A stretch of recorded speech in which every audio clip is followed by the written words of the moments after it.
नमस्ते, मी वैशाली देशमुख, महाराष्ट्रातील एकमेव academic skill coach. आज मी घेऊन येत आहे एक नवीन सिरीज, 21व्या शतकात विद्यार्थी नव्याने कसा घडवायचा. जसा काळ पुढे सरकत गेला, आपण अनेक प्रकारे आपली लाईफस्टाईल बदलत्या युगाप्रमाणे अपग्रेड केली आहे. आपल्या कपड्यांचे प्रकार, बदलत्या घराच्या स्टाईल्स आणि अन्नांच्या सवयी हे सर्व आधुनिक सर्व सुखसुविधांचे आणि नवकल्पनांचे प्रतिबिंब दर्शवतात. मुलांच्या सुखसुविधांमध्ये तर आपण मुळीच हलगर्जीपणा करत नाही. ज्या गोष्टींचा लाभ किंवा सुख आपल्याला मिळाले नाही ते आपण आपल्या मुलांना सहज उपलब्ध करून देतो. याच लाईफस्टाईलचा सर्वात महत्त्वाचा घटक म्हणजे शिक्षण. परंतु या सर्व बदलांमध्ये आपण विद्यार्थी म्हणून खरंच अपग्रेड झालो आहोत का? अभ्यासक्रम अपग्रेड केले गेले आहेत, स्पर्धा पातळी प्रचंड उंचावली आहे आणि परीक्षांचे स्वरूप बदलले आहेत. तरीही शिकण्याच्या मुख्य पद्धती तशाच स्थिर राहिल्या आहेत. आणखीही पालक मुलांना अभ्यास करा, शिका आणि मोठे व्हा असे सतत उपदेश करतात. पण मुळात अभ्यास करायचा कसा? मोठं होण्यासाठी शारीरिक उंची पुरेशी आहे का?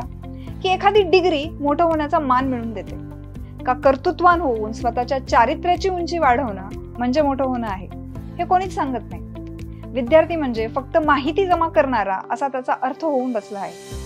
माहिती आणि विद्या मधला फरक ज्यांना कळत नाही त्यांना विद्यार्थी म्हणायचं तरी कसं?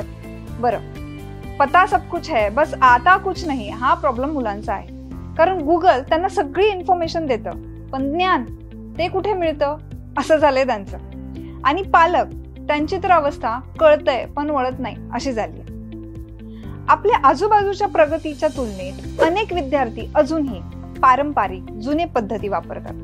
नवीन पद्धती माहिती नसल्यामुळे जग पुढे सरकले आहे, परंतु विद्यार्थ्यांची मानसिकता फारशी बदललेली नाही. याशिवाय प्रत्येक व्यक्तीला लाईफ अपग्रेड करून जगायची इच्छा आहे, परंतु शिक्षणाबद्दल तितकीशी तळमळ दिसत नाही. आजचे विद्यार्थी त्यांना पालकांनी दिलेल्या आरामशाही जीवनाचा आनंद घेतात, परंतु ते समजत नाहीत की अशा जीवनशैलीला दीर्घकाळ टिकून ठेवण्यासाठी मजबूत शैक्षणिक पाया आवश्यक आहे. या व्यतिरिक्त पालकांनी त्यांच्या मुलांचे जीवन नवीन सुखसुविधांनी अपग्रेड केले आहे, परंतु महत्त्वाचा प्रश्न आहे ते त्यांच्या मुलांच्या मानसिकता आणि शिक्षणाच्या दृष्टिकोनालाही अपग्रेड करत आहेत का?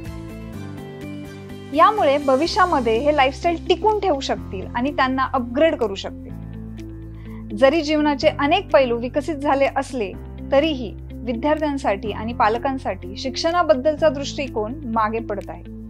तर मग चला घडूयात 21व्या शतकातला खरा विद्यार्थी.